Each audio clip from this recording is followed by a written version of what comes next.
GMAT all day. For our final percent question, I have what I called a combined percent question, not just because it is testing all of our percent translation skills that we have been working on up until this point, but also because it combines the topic of percents with other quant concepts. And that is really how you're going to see most quant questions. They don't fit neatly into just a single category.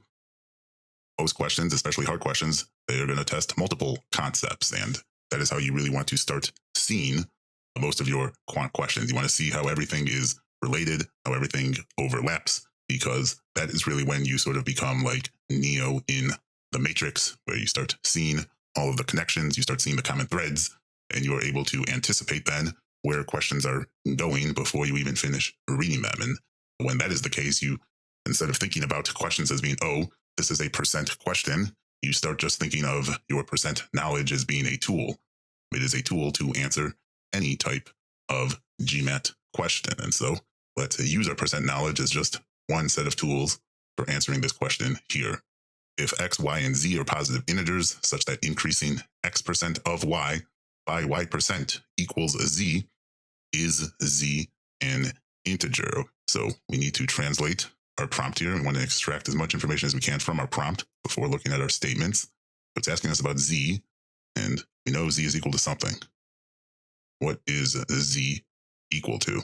So first we have x percent of y, so let's translate that. So that means x over 100, so that's x percent of y, which means times y. And then it says we increase this by y percent, and so that means we take this and we multiply it by 1 plus y over 100. So these are all translations we have made before, so go back if you don't understand where we came up with this.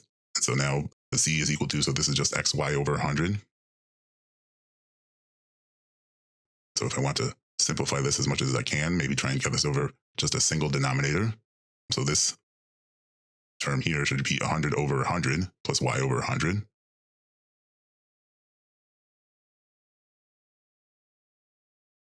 So this should give me z is equal to xy over 100 times 100 plus y over 100.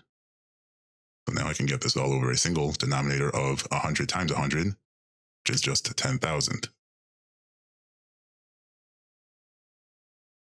So z is equal to, maybe I won't multiply all of this out, so this is just xy times 100 plus y over 10,000. And remember, so I'm rephrasing my question here really. I want to know, is z an integer? So z is equal to this, and I want to know, is this an integer?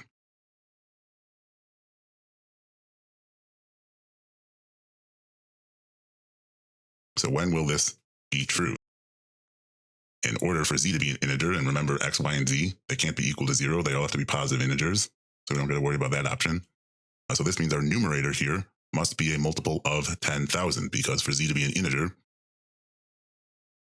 our numerator has to contain a 10,000, so it will cancel out our denominator. And so maybe I wouldn't actually write my question like this. I would just sort of keep it in the back of my mind. You can really think of our question though as being, is my numerator here a multiple of 10,000? Does it contain a 10,000? Now, how we get there doesn't matter. So for example, if I know x is a multiple of 10,000, that would mean this whole term here, xy, is a multiple of 10,000. And so 10,000 times whatever this is will also be a multiple of 10,000. And so in other words, in that case, my entire 10,000 came from my x. But it doesn't have to be that case where the entire 10,000 just comes from a single place, for example. So if I know this xy here is a multiple of 100, and then 100 plus y is also a multiple of 100, well then together, I would know when I multiply those two things, I get a multiple of 10,000. So I don't care how I get my 10,000. I just want to know between these two terms in my numerator, do I have a 10,000?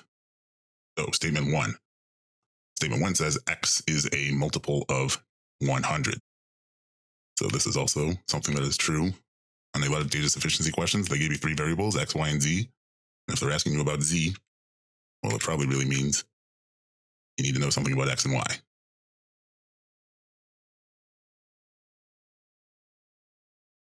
So here we know x is a multiple of 100. So we're looking for a 10,000 in our numerator. We know we're going to have a 100 from this term here. So xy will contain a 100, and that is all from our x. But if x contains a 100, this whole term here, xy, must be a multiple of 100. And so now our question becomes really, do we have another 100 in this term here, our 100 plus y?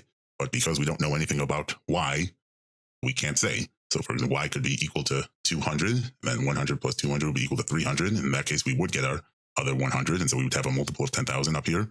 But y could also be equal to 1, for example. And so y is equal to 1.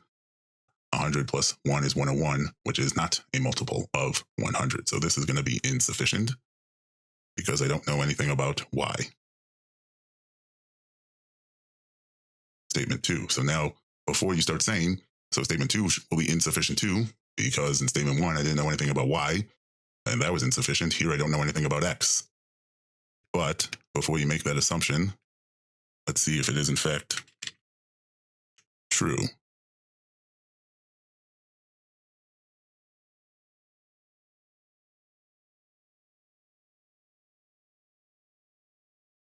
So here I know y is a multiple of 100.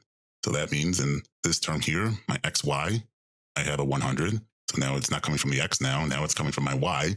But still, that means this entire term here, x times y, must be a multiple of 100. And so the question once again becomes, do I have another 100 in this term here? Because that is what I need to make a 10,000. And so I am adding, so I have 100 plus y. So 100 plus another multiple of 100. And so if you start testing examples, y could be equal to 100, y could be equal to 200, y could be equal to 300. You should see that no matter what, you're always going to get a multiple of 100 here. And in fact, there is a rule. And if you don't know the rule already, you certainly will once you go through the primes and divisibility section, which I highly recommend. Anytime you add two multiples of a number together, the sum is always going to be another multiple of that number. And so if you add 100 plus another multiple of 100, you will always get a sum that is a multiple of 100.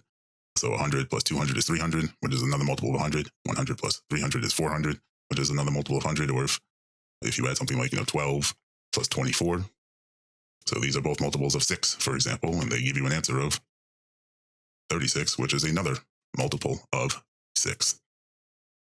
And so statement 2 is actually telling us we not only have 100 here, but we're also going to have another 100 from this term here, which means between our two terms in our numerator, we are going to have a 10,000 because we're going to have 100 here times another 100 here, and 100 times 100 is 10,000. And so even though we don't know anything about x, we only need to know something about y in this case. And so B actually is sufficient.